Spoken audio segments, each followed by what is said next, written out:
Welcome to another episode of Fly Me to the Philippines. We're here in Cagayan de Oro, overlooking the Cagayan de Oro River Valley, and we're going to talk to you today about the one-year planning guide for retirement for men 50 to 75. This is the master planning guide. What are the things you need to start considering 1 year ahead of time? It's 12 months before you may consider getting on that airplane. This is the big one. This is long-term planning for men 50 to 75. You're thinking about starting a new life, retiring in another country besides your home country. There's a lot to think about. You're trying to figure out if you could make this happen. And what do you need to do to make it happen? And if you did make it happen, how would you handle all the logistics? Where in the Philippines or where in Thailand would you move? How would you meet a woman? What kind of hobbies would you have in your retirement? What type of rental property or housing would be available to you? What kind of food is available to you? We're going to cover that all today in major topics. The first one up is money. It's 12 months before the trip begins. What are the things you need to do to get your house in order to make the transition to a new life? Now, we've talked to you before about the 90-day plan. That's 45 days before you get on the airplane. 45 days beforehand, we suggest you get online, think about meeting some woman, a Filipina. And we gave you the 30-day plan where we talked to you about maybe you didn't meet anybody online. Maybe you struck out. You're just going to head to Cebu City. What it's going to cost? We gave you 3 budgets. We told you what that 30 days is going to look like. We are going to now talk to you about long-term planning. This is the big one. Stay tuned. Here we go. 1 year retirement planning guide for men age 50 to 75. I've got this information available for you in a PDF format. Just send me an email to flymetothephilippines@gmail.com. Ask for the PDF. I do 90-minute consultations for personalized planning, either travel planning or someone to talk to if you're having some doubts about the woman you're pursuing or your difficulty in finding that perfect woman. Just someone to talk to, someone to hear you out. Okay, first up is money. Everybody wants to know about money. Money matters. Money. Number 1, understanding the cost of living in the Philippines. Number 2, researching healthcare and insurance options. Number 3, evaluating your retirement savings and social security benefits. Number 4, budgeting for daily expenses and leisure activities. Number 5, exploring the potential tax implications of retiring abroad. Number 6, considering currency exchange and international banking. Number 7, seeking advice from financial experts familiar with overseas retirement. Number 8, planning for unexpected expenses and emergencies. Number 9, understanding the real estate market in the Philippines. Number 10, exploring investment opportunities in the Philippines. You need to understand the cost of living in the Philippines. I've given you 2 detailed budgets. Lots of vloggers on YouTube have covered their monthly expenses. Yes, you could do it for $1,000 if you don't pay any health insurance back home. I don't think you can really do it comfortably for under $1,500. And we've talked about that before in these other budget videos. So we need to understand what our cash flow is going to be. We don't want to make that mistake of being homeless on the beach, begging for money in the Philippines. It's a bad look. So make sure you understand that you've got income coming in and it's going to carry you through your retirement properly here in the Philippines. It's a bad place to be without adequate funds. Budgeting for daily needs and expenses, pretty easy. Housing is going to save you a fortune. You're going to be arbitrage your income, but still you need to budget. You need to budget for your healthcare needs. You might have some very unique healthcare needs. You might need certain medications. You might need to be near a golf course. You might have all kinds of things that you want to plan for your budget, your hobbies, your activities, your exercise, your interests. If you're a golfer and it costs $20 to golf, well, that's crazy cheap, but maybe you want to go 3 times a week. We need to budget for those things. You have to get your banking all in order. The thing that's really critical is the banks and Social Security, they send double identification through what's called a short SMS. And Google Voice will not carry short SMS. The banks won't send that PIN code through Google Voice. A lot of guys out here have turned to Skype or Happy Jack, or they still keep a Verizon phone or some other phone they pay through the nose for to get that second SMS. Others will leave a burner phone with a SIM card with a family member back home. In an emergency, their son can turn on the phone and receive that SIM card text message. But PayPal and Charles Schwab will send that double authentication to my Google Voice number. But I wish I had this organized better, and I don't really have a good solution. If you've got a solution here in the Philippines for that short SMS burst that the banks want to use and Social Security wants to use that will not work with Google Voice, let me know. Let us all know in the comments below. You have to plan for unexpected emergencies, accidents. Now, the Peso Plan I have covers health problems and accidents.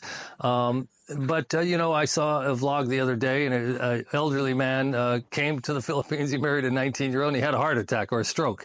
And, if that happens, your whole world could come to an end. So one of the things we're going to talk about later, in addition to money, is your health and your exercise routine.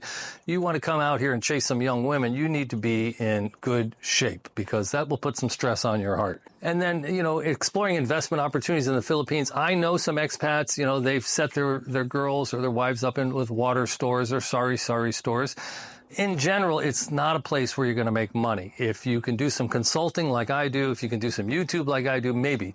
But for the most part, it's not a place you're going to find work. If you can be a digital nomad, possibly you can get some work here, but it's very, very difficult. You can even teach English online in China and make maybe $8 an hour, something like that. So you want to look into all those possibilities.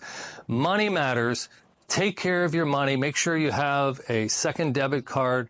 Make sure you're going to have a way to receive those SMS short burst authentication messages so you can get in your bank account. You can get in Social Security. You don't want to be paying foreign currency transaction fees every time you buy a cheeseburger. And you want to have once you get here to the Philippines, you get your ACR card after 6 months. You can open up a bank account. You can get a driver's license. You can do some other things. I know people, they have their Social Security deposited directly into their Philippine banks.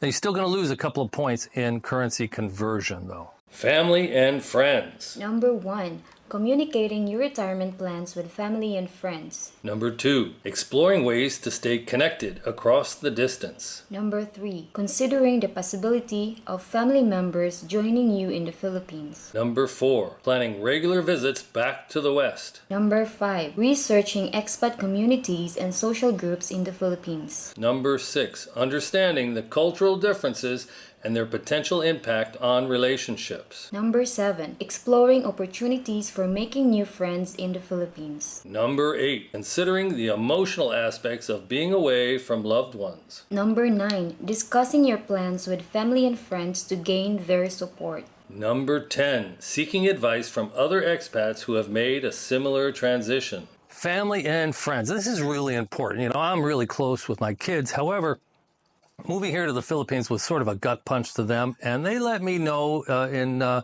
their own way that they didn't appreciate me abandoning ship and leaving them and my grandchildren behind. And, it's been 9 months and they're coming around. The first 6 months was tough. The fact that I opened up a YouTube channel, I think made it a little bit more difficult for them. It was kind of very public. People in the West are not wanting to shout from the hilltop that their father's dating a 30-year-old. And so being on YouTube is a little bit like that. And they're a little sensitive to that. They want me to be happy, but they don't want anybody to know that I'm dating a 30-year-old living here, living my best life in the Philippines. But you need to start talking to your family and your friends 1 year before you actually make the move for the smoothest transition. Seed the bed. Get that mind share going with them. Get them, ask their advice, get their interest in the situation. Ask them where you might want to live. Ask them if they've heard anything. Get their buy-in if you can. I stay connected on video chat through WhatsApp and Messenger. It's free, it's easy, but it's kind of a pain in the ass doing video chats. And a lot of people, when you're having to call first thing in the morning or late at night, they're not ready to come on camera. But it is easy if you can just get them in the habit. So before you leave, my recommendation is start video chatting them frequently from home, where you might telephone or pop over. Start doing more video chats with the grandchildren, more video chats with the kids and your friends. Start to talk to your friends and family about visiting you in the Philippines. Free vacation stay. Tell them what the airfare would be. Tell them what the exciting things they can do in El Nido, the beaches at Boracay. You know, we have a video on the 25 cultural differences here in the Philippines. So one of the things you want to start doing, and I'm sure because you're watching YouTube, that's why you're here, you're already starting to get your education. What are the unique differences about the Philippines? Cultural differences, how not to make faux pas and mistakes when you get here. Start to build your knowledge base. Think about how difficult it will be to be away from your loved ones. You know, some people, they lose a family member because they get cut off.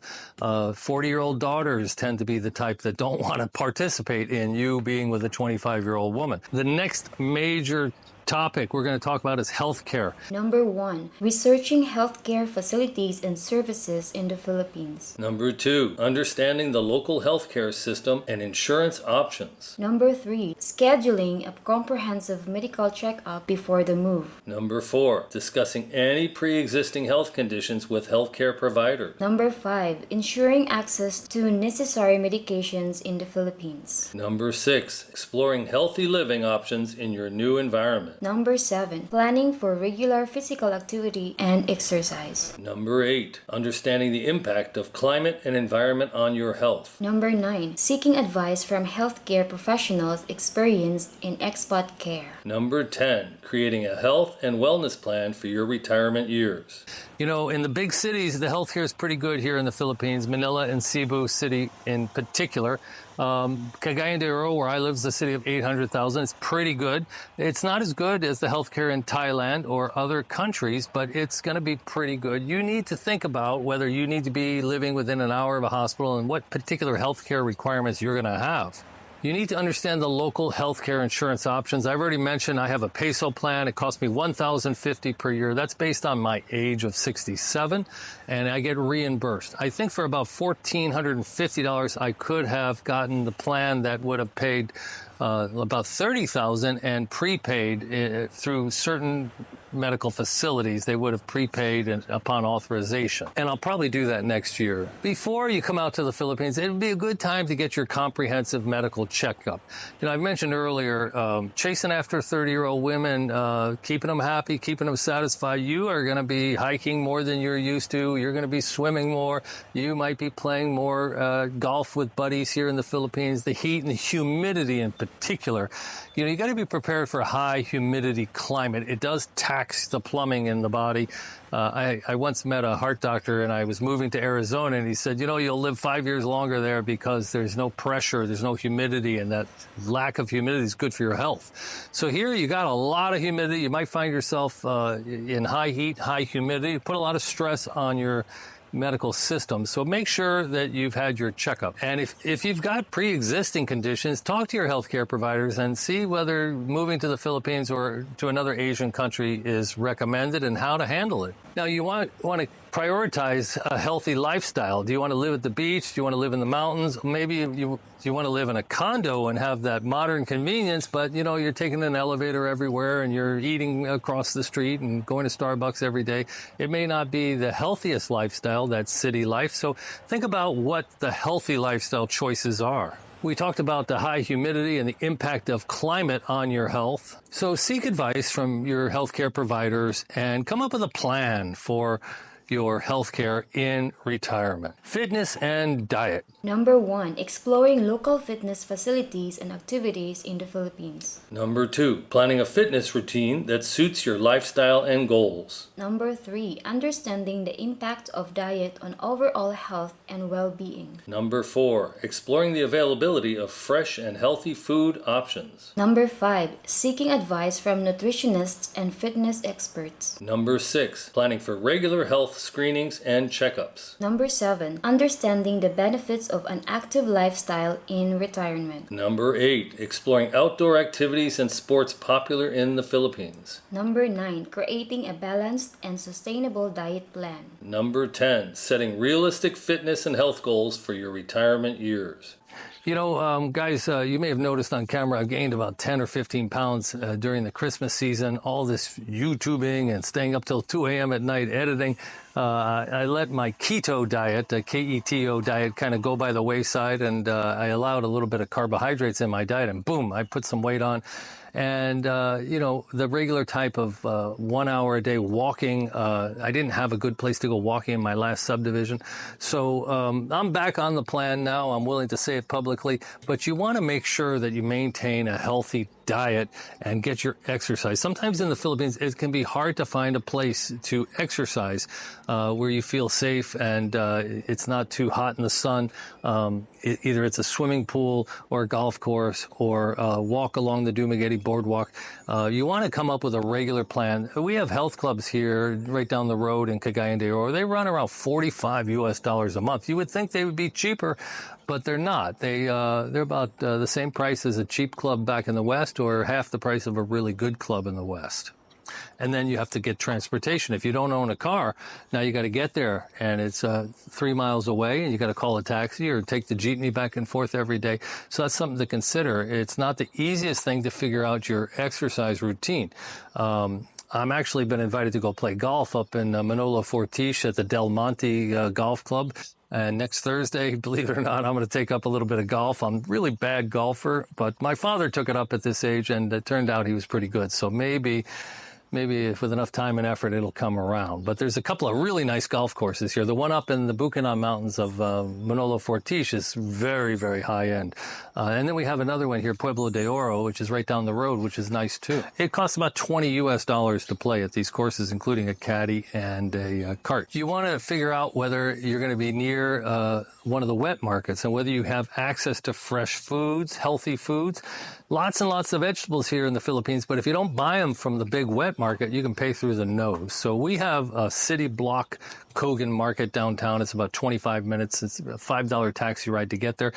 Every 2 weeks, we go down there and we just fill the refrigerator up with cucumbers and tomatoes and lettuce and onions and carrots and everything healthy. And we pay rock bottom prices and we try and live really healthy.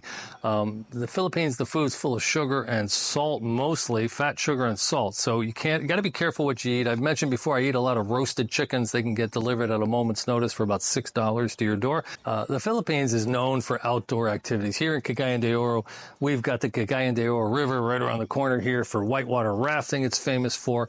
There's waterfalls 2 hours away in Iligan, the city of waterfalls. Just about 40 minutes south of here is Sinolum Falls, beautiful waterfall and a creek that you can just swim in the fast running water in the creek. The Bukidnon Mountains are nearby for hiking. There is an abundance of nature for you to enjoy and stay active here. So I mentioned before, you got to plan a sustainable diet. Now, I eat a keto diet, which is really low carbohydrates. I don't eat rice. I don't eat grains. I don't eat sugar, except during Christmas, I guess I did, and I puffed up 15 pounds. But boy, it takes away all of my inflammation and is a really good plan for long-term health. It's just that I don't like to stay on it for more than 10 months at a time. So I kind of got away from it a little bit, and I tried a piece of pizza a week ago, and I had some corn nuts, and I ate a few oddball things and got a little bit of carbohydrates in my diet. And when you're really having a diet of zero carbs and you introduce carbs, you'll puff up 5-10 pounds pretty quick, actually. And I can feel it in my knees. I can feel the inflammation in my knees and in my elbow. All the aches and pains are coming back. So February 1st, just a couple of days ago, I went back on my keto diet. It's only been 48 hours, and I feel better already. So I highly recommend it if you haven't heard of it, or whatever your diet is. Make sure you've got one, and you don't want to come out here and find out that alcohol is super cheap and sugared foods and fatty foods are being sold at every corner, and you don't want to start gaining weight. A lot of guys actually lose weight out here because food is a little challenging. So set some realistic fitness and diet plans. Think about them in advance. Figure out what those hobbies are. I'm in the pool a lot, and I left my aerobic weights, the ones you use in the water, at home. I kind of wish I'd put them in my balikbayan box. I guess for $20 I could buy another pair out here. But think ahead. Think if you're going to need your golf clubs. Think if you need your water shoes. Think if you want to bring your stretch bands. Think if you want to buy a treadmill, if it's hard to find a path for walking. You know, the sidewalks are all cracked and there's cars that'll run you over at a moment's notice and dogs that'll chase at your ankles. You might want to budget for a treadmill when you get here. Okay, dating is something we've covered extensively. Number 1, understanding the cultural norms and expectations around dating in the Philippines. Number 2, exploring the potential challenges and opportunities of dating abroad. Number 3, seeking advice from expats who have experience with dating in the Philippines. Number 4, understanding the legal and social aspects of relationships in the Philippines. Number 5, exploring online dating and social networking options. Number 6, planning for open and honest communication in relationships. Number 7, understanding the impact of age gap in relationship. Number 8, exploring the potential for meaningful connections and companionship. Number 9, considering the emotional and social aspects of dating in retirement. Number 10, seeking advice from relationship experts and counselors. The ones that I would point you to, Facebook BS, how to determine and investigate if your Filipina is lying and has multiple Facebook accounts where she's deceiving everybody. How to find a low-maintenance girlfriend. Let's determine when you're talking to her if she's using a lot of conflict language. The first date mistake, how not to blow yourself up on your first date when she asks what happened to your marriage, what happened to your last relationship, have you dated any other Filipinas? We talk about 7 ways you can make it or break it with an expat experience. Once you do have a relationship, there's like 7 major things that could really mess up your relationship. You want to understand the norms of what is typical here. We have a video on 25 things not to do in the Philippines, things that you don't want to make that mistake, touching children on the head or, you know, saying aggressive things that make people lose face in public. You're obviously here on YouTube, so seeking advice from other expats about dating is something you're already doing. I'd encourage you during this 1-year build-up to the transformation of your life, to the big move, to the new start. You continue to do that. We have videos on which dating sites and do men meet online or in person, and what are the odds of meeting a Filipino when so many of them are not real, so many of them have another agenda. You know, I've described it as like a bingo system. It's like you buy 100 bingo cards, your odds are you're going to get a bingo. So stick with it and don't quit. When you do find that Filipino, you need to get out here and make that exploratory visit. So in preparation for your bingo, you want to get your financial house in order. You want to get your health care in order. You want to understand the hobbies and interests and diet situation that you're going to be moving into. If you need to lose 30, 40 pounds, now's the time to do it before you come out to this high humidity, high temperature environment. So we've talked to you about online dating sites, and we told you that of our survey of 200 expats, 30% met their Filipina on Filipino Cupid. And then you have to decide whether you're going to live with a 25-year-old who has no children, who 2 or 3 years into the relationship might go through some personality growth, maturation, might change their mind and decide they really have to have a child. They're not going to be content or complete without one. Or you might want to, like me, meet somebody who's 29 and has a 4-year-old and will agree to not have more children. They've got one and they're okay with that. I mean, they probably would like a second one, but you can keep peace in that situation. But you're going to have a stepchild, but it can bring as much joy as difficulties. You know, if the other parent is still around, you could have difficulties, you could have challenges in how to raise the child. But, you know, I was never happier than when I was raising my 3 kids. And we just had Chrissy's son here for the week, and it was a blast. I was on the basketball court with him every day, and he's actually a really, really good kid.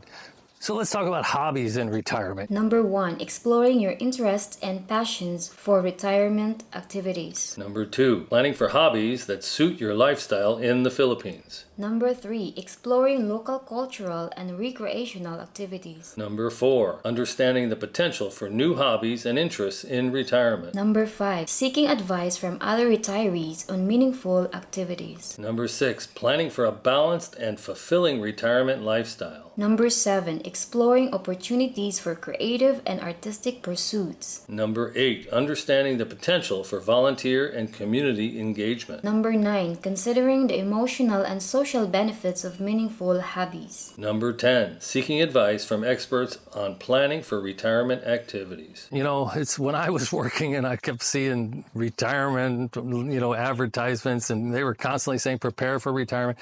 Well, if you're a golfer and you want to go out and golf 2 days a week, that's awesome. I'm going to try it next week. We'll see. I'm a walker and I like to listen to audiobooks. That was my kind of primary exercise. I had an electric bike back in America. I would bike 6 days a week to the club when I was in America. I'm not a big weightlifting guy. I'm not my knees are a little bit shot, so I don't do too much cardio if it's out of the pool. I love a good hour of water aerobics. I love a long walk, not too much hiking, better flat than uphill for me. And I do love going to waterfalls, and I'm a real beach person, so you take me to the beach anytime. But you need to plan your hobbies. Are you a woodworker? Are you interested in art? Are you a painter? Are you a wine connoisseur? Do you want to travel all over Asia on a regular basis? Think about your hobbies. Think about the budgets you'll need. We have a video on social networking in the Philippines about, I think it's called Benefits with Friends.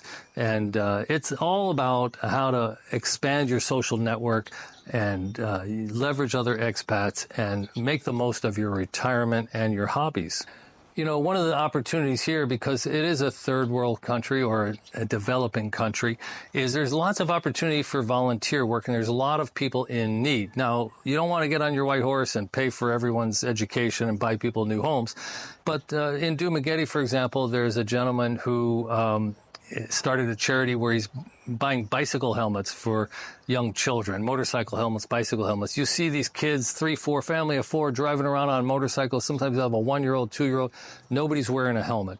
Some of these cities in the Philippines have passed laws where you don't have to wear a motorcycle helmet because there's been drive-by shootings, actually. And after a series of assassinations by motorcycle drivers, they made it where you didn't have to wear a motorcycle helmet so that fewer people would be disguised wearing full motorcycle helmets. It's crazy. So there's really good charities that you can get involved in. When you get out here, you might want to research those now and look into them. There's a ton of Facebook groups for expats, and there's travel destination Facebook groups. There's Philippine expats with 45,000 members. There's tons of good advice and tons of organizations. In the Philippines, it's a Facebook country. Every Filipino's got Facebook. You find your real estate on Facebook. You find your charitable groups on Facebook. Everything's there on Facebook. If you're not already on Facebook, go ahead and get yourself sorted out now and begin those investigations before you get here. Now, we have a video on the first-year housing plan. Number 1, researching the best areas to rent for expats in the Philippines. Number 2, understanding the local real estate market and rental options. Number 3, exploring the potential for long-term leases and rental agreements. Number 4, seeking advice from real estate professionals familiar with expat needs. Number 5, understanding the cultural and social aspects of different areas. Number 6, exploring the potential for community and social engagement in rental areas. Number 7, planning for a comfortable and convenient living environment. Number 8, understanding the impact of location on lifestyle and daily activities. Number 9, exploring the potential for meaningful connections and relationships in rental areas. Number 10, seeking advice from other expats on finding the best retirement location. And what you want to do is put some effort into housing. I got just a comment. Yesterday, we talked a lot about delayed gratification and the Stanford marshmallow experiment. And this gentleman wrote, I'm coming to the Philippines for 10 weeks. I'm going to travel all over the Philippines. I'm not going to date. Now, I might go out to dinner with a nice young woman, but I'm not making any relationships. I'm not going to date. I'm going to travel all over the country. I'm going to determine where I want to retire and where I want to live. Then I'm going to go ahead and settle down there, and then I'm going to meet a woman. Well, more power to him. For me personally, I don't have that kind of deferred gratification in me. I mean, I'm, without a woman for 6 weeks, and I start crawling the walls. So I couldn't spend 10 weeks in the Philippines without having a girlfriend and traveling around the country with her and spending the day on excursions with her. I wouldn't be happy, but it makes a lot of sense. What do you think? Comment below. So we've talked a lot. I mean, I did my house tour and I talked about renting, and we rented, this is our third house with this amazing Amazing view. This is the back upstairs patio here today. This is our third house in 7 months. The first house, we had tons of problems. The second house had roosters next door. And this house is really gorgeous. And we had to pay more than we were planning to. We had to pay more. But where to live? We did a video on where to live in the Philippines recently, just a week or two ago also. And, short term at first. Here I am. I haven't used my air conditioner in 2 weeks. If you told me it was possible, I'd have told you were lying. But it is possible. And there are places that are safe at elevation. We have an amazing breeze. Maybe you can see some movement of the trees behind me. And but then the first house we lived at, just 2 miles away, you could almost see the tops of the houses over there. We had no breeze. If you didn't turn that air conditioning on by 11 a.m., 10 a.m., you were going to just fry. God forbid the electric went out. It was murder, miserable. You needed a swimming pool to get through the day. So you need to think about where you want to live. Modern conveniences in the city, up in the mountains for the breezes, in the expat nucleus in Dumaguete where you want to see expats. You want to walk into a coffee shop and see 5, 7, 10 expats, that's Dumaguete. If you want to be out in the provinces, you might be a little far from hospitals. You might be far from good stores and good food. Like there's a Costco, it's called S&R, it's the Costco of the Philippines. We have one 25 minutes away, and if you want a piece of Gouda cheese or you want some products from the West and you want some good quality control, you want to feel like some of the privileges of home, you might want to pick a city with one of those. Almost all the real estate can be found in the Facebook groups. Each city is going to have a rental and housing group. Sometimes they'll have two. All you have to do is join them. They'll let you in right away, and immediately you can start to look at these properties. You just contact the listing agent. Sometimes there'll be 2 or 3 agents listing the same house. We never were contacted by a realtor about a house we hadn't already seen in one of these Facebook groups. That's how we found this house, on a Facebook group.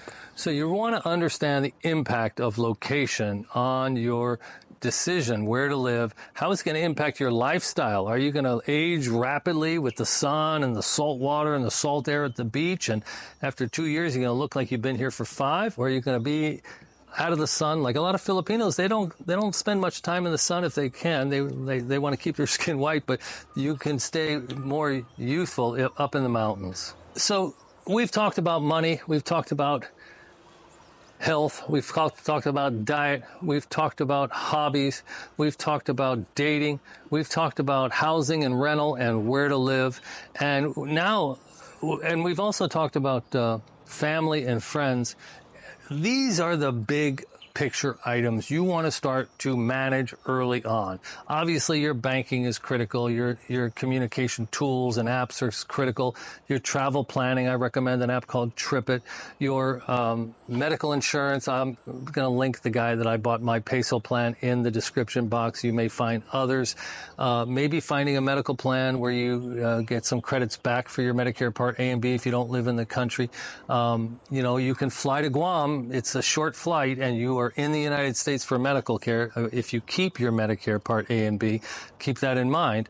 Really, all you got to do is make it home, and you're going to have your medical coverage. And you only have to make it as far as Guam to have coverage. If you're a veteran, you'll have some benefits here in the Philippines. There is a veterans office, and some veterans have special benefits living in the Philippines that others don't have.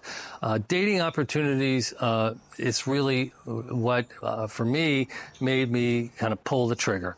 Jump out of the airplane with a parachute, fortunately. I met Chrissy before I made the decision to move here. I think now that I've met Chrissy and I've moved here, now that I know what I know now, I would just proceed with a plan to expat, to be an immigrant to the Philippines or Thailand or Malaysia or Vietnam or even Ecuador, but get your house in order. Think about the retirement life. Do some planning. Make sure you have the money and it doesn't get hung up at the Social Security office because you can't communicate, because you don't have that double authentication SMS ability. Make sure that you're in good shape and you can make the most of your retirement with a young, beautiful Asian woman at your side. This has been the 1 year expat guide. Send me an email, flymetothe Philippines at gmail.com. gmail.com. Again, flyme-to-the-Philippines@gmail.com. I'll send you all 70 of these bullet points in a PDF format. And again, for 90-minute consultation sessions, just drop me a note. Enjoy all the other videos in our library. We talk about all these subjects. Start planning, start to make that commitment, and put your house in order. Till next time, from Fly Me to the Philippines.